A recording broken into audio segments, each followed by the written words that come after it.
I heard her before I saw her. She stood in the doorway for a minute, waiting for me to pay attention to her.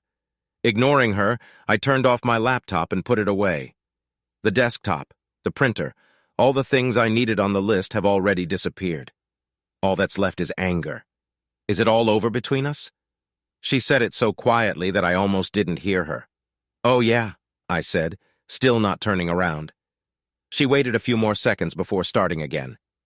Please have the courtesy to at least look at me while we talk. Still not turning around, I answered her.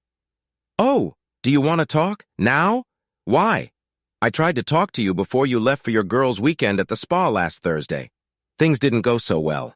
Your exact words were, I don't have time to listen to you whine. There are only a few days left.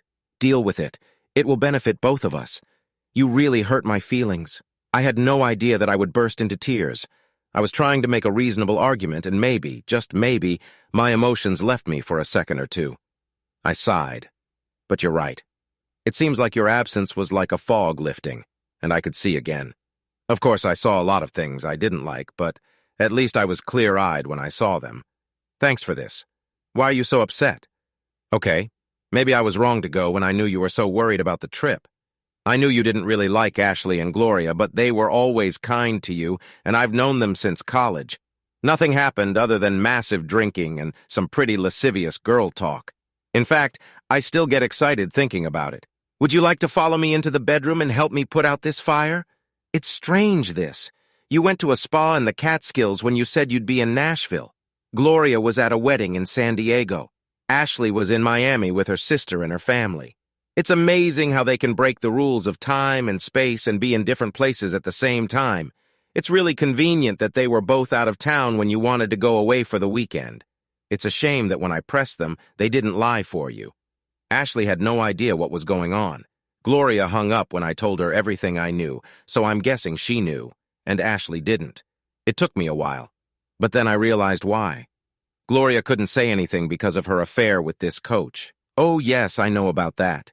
In fact, it's no secret in the gym. I ended up sending her an email with a photo of her and Coach kissing with his hands below her waist, holding her tightly. I bet Bill wouldn't be happy if he saw this. She immediately called me back and laid it all out. I did her the courtesy of telling her to quit her trainer and change gyms. And if I heard even the slightest hint of her doing anything like that again, all the photos I had would go straight to Bill. She was still making promises when I hung up. Don't be surprised if she doesn't answer your calls, texts, or emails because I told her that any contact she has with you will negate any deal we made. Tell me, did you hook up with someone first and she got hooked? Or was she the one who told you how cool hooking up could be? Expecting great sex, being able to have a juicy little secret, laughing at your poor, stupid husband, trudging along thinking life is wonderful. And Ashley? Well, when her husband cheated on her, it gave her a low opinion of anyone who would be so disrespectful to their marriage. Good news. I had quite a long talk with her, and she seems to be getting better. Told me she actually went on her first date last week. And one more thing. If they could truly be in two places at once, it stands to reason that they would also have the ability to take on other forms. It must have taken the combined strength of both of them to transform into a 6'2" bald guy with a goatee. I'm just guessing the size, but it looked pretty big in the photos, and if I turn around, I'm pretty sure you won't be there. Just a gaping hole where my wife used to be. So, yes, indeed, we are done. Everything is written down in black and white in the papers that you'll sign, so there shouldn't be much fuss. You will be successful and have enough money to stay stylish for the rest of your life if you manage it well. So forget it, Jen. Let's get out of here with dignity. Who are you going to have sex with if you want?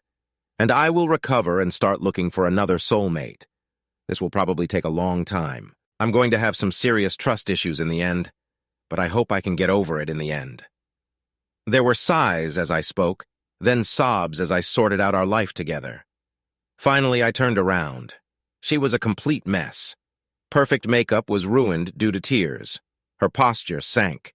If I had to guess, I'd say that's the last thing she expected. It's a pity. It's like she never knew me at all. I would say a lesson that is too late to learn.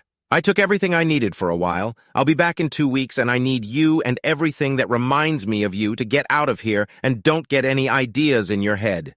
This was my home first, and I intend to keep it 2 weeks, Ian. She howled and fell to her knees, grabbing me as I started to walk away. "Please, Jackie, please stay. Let's talk about it." I removed her hands not so gently. As I said, the time to talk was before this weekend. Of course, somewhere deep in your little brain, you must have known that if I ever found out, then it was all over between us. Was the sex worth it? Was cheating worth your marriage? You better hope so, because it's all you have left. She was on her knees and sobbing when I closed the door to our life. I figuratively squared my shoulders, ready to venture out into the open, and walked away.